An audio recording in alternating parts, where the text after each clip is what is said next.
Predstavujem vám javor jaseňolistý, najväčšieho klamára medzi stromami. Klame svojimi listami.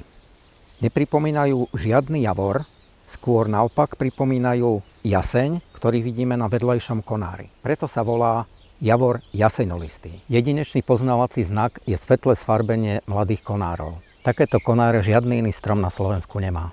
Pochádza zo Severnej Ameriky a do Európy bol dovezený koncom 17.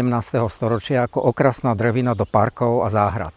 O jeho inváznej sile hovorí to, že v súčasnosti je rozšírený od Francúzska až po Rusko. Jeden strom vyprodukuje 10 000 semien. Môže byť nimi celkom obsypaný, ako vidíte tu. Silná konkurenčná zbraň je, že uvoľňuje semienka v priebehu celého roka. Na tejto vetvičke vidíme tohtoročné svetlozelené semienka a minuloročné hnedé semienka. Často rastie na brehu rieky. Semienka sa môžu dostať do vody a v prúde rieky sa dostanú o mnoho kilometrov ďalej.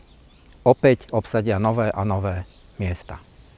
Ďalšou konkurenčnou výhodou je, že sa správa ako hydra. Z jedného odlomeného konára vyrastie niekoľko ďalších, ako to vidíme na tomto konári, vyrastajú 3-4 nové budúce stromy.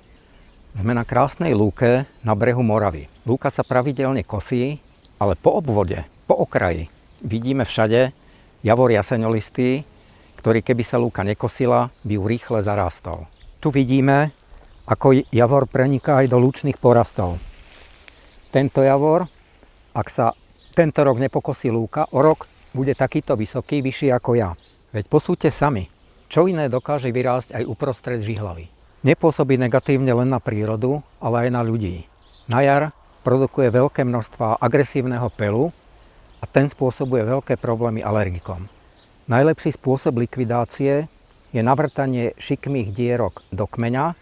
Do dierok následne nastriekame herbicíd a necháme ho dlhšiu dobu pôsobiť. Herbicíd usmrtí podzemnú časť a kmeň a je dobré až po roku ho odstrániť. Takto vyzerajú prirodzené brehy našich riek. Sú porastené majestátnymi vrvami. Ak s inváznými javormi v krátkom čase niečo neurobíme, zakrátko môže byť takýto pohľad minulosťou.